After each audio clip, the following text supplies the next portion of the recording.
జనరల్‌గా అందరూ ఆన్‌లైన్‌లో అక్కడ, ఇక్కడ డిస్కషన్‌లు పెడతారు కదా! అసలు రిజర్వేషన్ అవసరమా? రిజర్వేషన్స్ తీసేయాలి. రిజర్వేషన్స్ వల్ల వాళ్ళు అలా చేస్తారు, ఇలా చేస్తారు అని మాట్లాడతారు కదా! తెలంగాణలో గవర్నమెంట్ ఆఫ్ తెలంగాణ ఒక సర్వే కండక్ట్ చేసింది.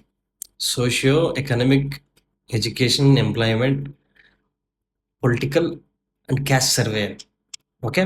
దాంట్లో కంపోజిట్ బ్యాక్వర్డ్‌నెస్ ఇండెక్స్ అని ఒక ఇండెక్స్ ఉంది.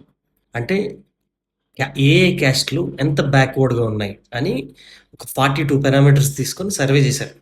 అందులో కొన్ని parameters daily wages access, English medium schooling access, irrigation land and discrimination at worshipping places అంటే టెంపుల్స్, మసీదులు, ఐ మీన్ చర్చెస్ ఇలాంటి వర్షిపింగ్ ప్లేసెస్‌లో డిస్క్రిమినేషన్ ఉందా అని ఇలా బేసిక్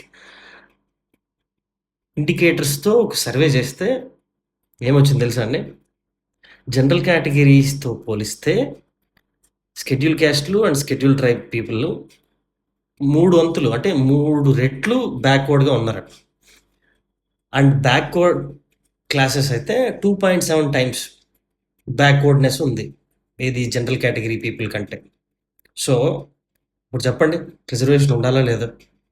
మనం అందరూ ఒక ఊహలో ఉంటాం. అంటే రిజర్వేషన్ వల్ల ఏదో జరిగిపోతుందని.